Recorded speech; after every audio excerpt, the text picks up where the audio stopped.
Let's head around the Inside Politics table, get you out ahead of the big political news just ahead. Nia Malika Henderson, what do you got? So we've been talking about Hillary Clinton and how liberal she is and what this means for her ability to hold the Obama coalition. One clue, I think, is the hire of Maya Harris to lead her policy team. Maya Harris is the sister of Kamala Harris, who, of course, is running for Senate out in California. And her resume is really a liberal's dream. She worked at the Center of American Progress, ACLU. She's also done work on community policing and police reform. And she also has a very interesting paper that looks at the importance of women of color to the electorate and makes the argument that you have to make specific appeals to women of color and not just lump them in with the rest of the electorate. So I think this hire is going to be really interesting in what it means for the kind of policy initiatives that Hillary Clinton rolls out and the sort of appeals she makes to women of color who are so crucial to getting the Obama coalition back together again. Very interesting. We'll keep an eye on that. Jeff? Martin O'Malley's YouTube videos. He is releasing them kind of one by one to make the point that he is leading by principle, not by polls. Every time Hillary Clinton sort of adjusts her positioning from 08 to 16, through a statement on the driver's license, as we discussed, and other things, Martin O'Malley has been releasing a YouTube video showing a speech that he has done something different. So watch that to continue. He'll be going to South Carolina this week, and he is stepping up his campaign ever so aggressively. We didn't hear from him for a long time, but he is in this race, so those YouTube videos on his channel will be a key part of this race. The liberals love them. Interesting to watch as the volume slowly starts to go up from Camp slowly. O'Malley. We'll keep an eye on that. Lisa?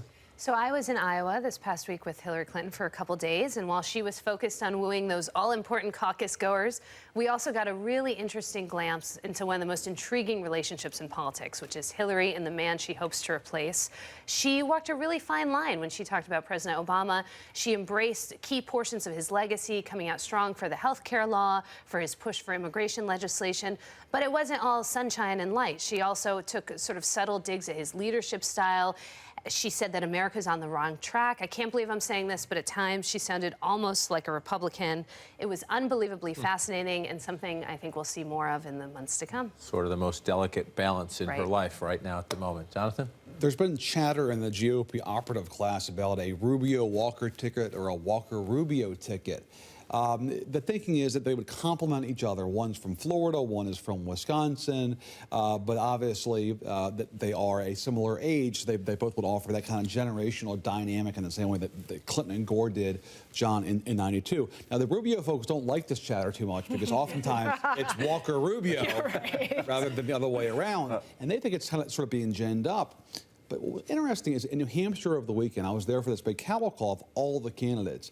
For the first time from an actual activist, not an operative, but an activist, I heard somebody float the idea of Walker-Rubio 2016. So it's starting to make its way beyond Washington out in the grassroots. Oh, interesting to watch that one, the generational test. I'll close with this. A lot of Republicans are frankly surprised Mike Huckabee seems so serious about running again. He said an announcement next month back home in Arkansas, and as he inches closer to officially joining the GOP field, Huckabee tells people there are two big pluses now. He says he thinks he can raise a lot more money than when he last ran back in 2008, and he says the 2016 primary calendar should be a lot more favorable to a pastor-turned-politician whose base, of course, is among evangelical Christians. Now, that latter point, the new nominating calendar, is more and more a source of grumbling among leading Republican establishment figures.